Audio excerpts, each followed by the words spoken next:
जय श्री कृष्णा। वैसे तो साल में हर महीने में 2 एकादशी आती हैं। इनमें से निर्जला एकादशी सबसे महत्वपूर्ण व लाभकारी एकादशी मानी जाती है। इसका संबंध भगवान विष्णु से माना जाता है और इस दिन श्रद्धालु भगवान को प्रसन्न करने के लिए 24 घंटे का निर्जल उपवास रखते हैं।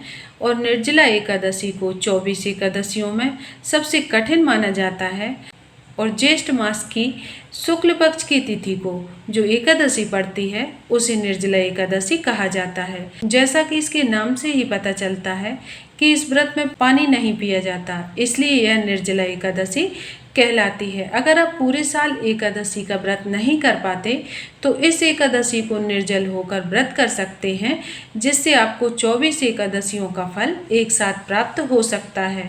धार्मिक शास्त्रों में इसे भीमसेनी एकादशी तथा पांडव एकादशी के नाम से भी जाना जाता है। शास्त्रों में वर्णित है कि जो साधक श्रद्धा और नियम पूर्वक निर्जला एकादशी का व्रत करता है उसे वर्ष भर की सभी 24 एकादशियों का फल प्राप्त होता है। इस दिन बिना जल ग्रहण किए भगवान विष्णु का व्रत और उपासना करने से अनंत पुण्य फलों की प्राप्ति होती है और जीवन के समस्त पापों का नाश होता है। निर्जला एकादशी विशेष रूप से उन लोगों के लिए अत्यंत ही कल्याणकारी मानी जाती है जो अपने जीवन में सुख शांति और समृद्धि और मोक्ष की कामना करते हैं। मान्यता है कि इस दिन विधि पूर्वक व्रत करने से भगवान विष्णु की विशेष कृपा प्राप्त होती है और मृत्यु के बाद विष्णु लोक की भी प्राप्ति होती है। पौराणिक कथा के अनुसार महाबली भीमसेन सभी एकादशियों का व्रत नहीं कर पाते थे तथा महर्षि वेद व्यास जी ने उन्हें ज्येष्ठ शुक्ल पक्ष की एकादशी के दिन निर्जल व्रत रहने का उपदेश दिया था। तभी से यह एकादशी भीमसेनी एकादशी के नाम से प्रसिद्ध हुई। इस बार निर्जला एकादशी का व्रत 25 जून दिन गुरुवार को रखा जाएगा। तो पंचांग के अनुसार एकादशी तिथि 24 जून दिन बुधवार को रात 8:48 से प्रारंभ होगी और 25 जून दिन गुरुवार को रात 10:31 तक एकादशी तिथि रहेगी। इसलिए उदय तिथि के अनुसार 25 जून के दिन गुरुवार को ही निर्जला एकादशी का व्रत रखा जाएगा। एकादशी तिथि के दिन से ही नियमों का पालन प्रारंभ कर देना चाहिए। एकादशी लगने से पहले तुलसी जी को जल अर्पित करके तुलसी दल तोड़कर रख लेना चाहिए, क्योंकि एकादशी के दिन तुलसी के पत्ते तोड़ना वर्जित माना जाता है। 24 जून के दिन गुरुवार को ब्रह्म मुहूर्त सुबह 4:06 से लेकर 4:54 तक रहेगा। सूर्योदय होगा सुबह 5:24 पर, सूर्यास्त होगा शाम 7:18 पर। प्रातःकाल पूजा का शुभ मुहूर्त 4:18 से लेकर 5:20 तक रहेगा और सायंकाल पूजा का शुभ मुहूर्त जिसमें गोधूली मुहूर्त भी शामिल है शाम 7:10 से लेकर 7:32 तक रहेगा।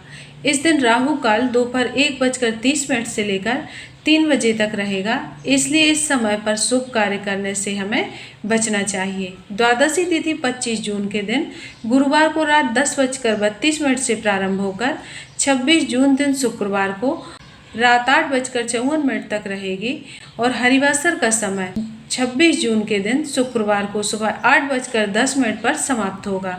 26 जून के दिन शुक्रवार को ब्रह्म मुहूर्त सुबह 4:07 से लेकर 4:55 तक रहेगा। सूर्योदय होगा 5:24 पर और सूर्यास्त होगा शाम 7:19 पर। इस दिन प्रातः काल पूजा का शुभ मुहूर्त सुबह 4:18 से लेकर 5:20 तक रहेगा। राहु काल सुबह 10:30 से दोपहर 12 बजे तक रहेगा। निर्जला एकादशी व्रत का पारण इस बार 26 जून दिन शुक्रवार को किया जाएगा। व्रत खोलने का शुभ मुहूर्त सुबह 5:24 से 8:12 तक रहेगा। निर्धारित समय में ही व्रत का पारण करना अत्यंत ही आवश्यक माना जाता है, तभी व्रत का पूर्ण फल हमें प्राप्त होता है। निर्जला एकादशी के दिन प्रातःकाल ब्रह्म मुहूर्त में उठकर स्नान करके साफ स्वच्छ वस्त्र धारण करें। इसके बाद में घर के मंदिर में भगवान विष्णु को और माता लक्ष्मी जी की विधि पूर्वक पूजन करें। पूजा में तुलसी दल, पीले पुष्प, चंदन, धूप, दीप, पंचामृत और गंगा जल का विशेष महत्व होता है, इसलिए इन सभी सामग्रियों को भी पूजा में अवश्य शामिल करें। भगवान विष्णु को पीले वस्त्र अर्पित करें और तुलसी दल चढ़ा करके भोग लगाएं। इस दिन ओम नमो भगवते वासुदेवाय मंत्र का जाप करना अत्यंत ही शुभ माना जाता है। साथ ही हरे कृष्ण महामंत्र का निरंतर जाप करने से मन को शांति प्राप्त होती है और भगवान की कृपा बनी रहती है।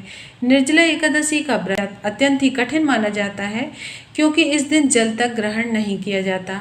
भक्तजन पूरे दिन बिना अन्न और जल के भगवान विष्णु का ध्यान करते हैं। हालांकि जो लोग स्वास्थ्य के कारणों से निर्जल व्रत नहीं रख सकते, वे फलाहार या फिर जल ग्रहण करके भी श्रद्धा पूर्वक व्रत कर सकते हैं। भगवान भाव के भूखे होते हैं और सच्ची श्रद्धा से किया गया व्रत अवश्य ही स्वीकार करते हैं। संध्या काल में भगवान विष्णु के समक्ष घी का दीपक जलाना चाहिए, यह अत्यंत ही शुभ माना जाता है। साथ ही तुलसी जी और पीपल वृक्ष के नीचे दीपदान करने से विशेष पुण्य फल की प्राप्ति होती है। इस दिन गरीबों और जरूरतमंदों को जल से भरा घड़ा, पंखा, छाता, वस्त्र, फल और दक्षिणा का दान करना भी अत्यंत फलदायी माना गया है। भीषण गर्मी के समय जल दान करने से भगवान विष्णु की विशेष कृपा प्राप्त होती है और वह प्रसन्न होते हैं। और अगले दिन द्वादशी तिथि पर शुभ मुहूर्तों के भीतर भगवान को सात्विक भोजन, फल, तुलसी पत्र और पंचामृत का भोग लगाकर उसी को प्रसाद स्वरूप में ग्रहण करके व्रत का पारण करना चाहिए। व्रत करने वाले भक्तों को दसवीं के दिन से लेकर द्वादशी तक लहसुन, प्याज, मांस, मदिरा और अन्य तामसिक पदार्थों से दूरी बनाकर रखना चाहिए। तो यह थी निर्जला एकादशी 2026 से जुड़ी संपूर्ण जानकारी। आशा करती हूँ आपको यह जानकारी पसंद आई होगी, वीडियो उपयोगी लगी हो तो इसे लाइक करें और अपने परिवार और दोस्तों में ज़्यादा से ज़्यादा शेयर करें, ताकि वह भी सही जानकारी के साथ व्रत रख सकें। और ऐसे ही व्रत, त्योहार और पूजा विधि से संबंधित वीडियो देखने के लिए हमारे चैनल प्रियंका धर्म ज्ञान को सब्सक्राइब कर लें। भगवान श्री हरि विष्णु की कृपा आप और आपके समस्त परिवार पर सदा सर्वदा बनी रहे। मिलते हैं अगले वीडियो में। धन्यवाद।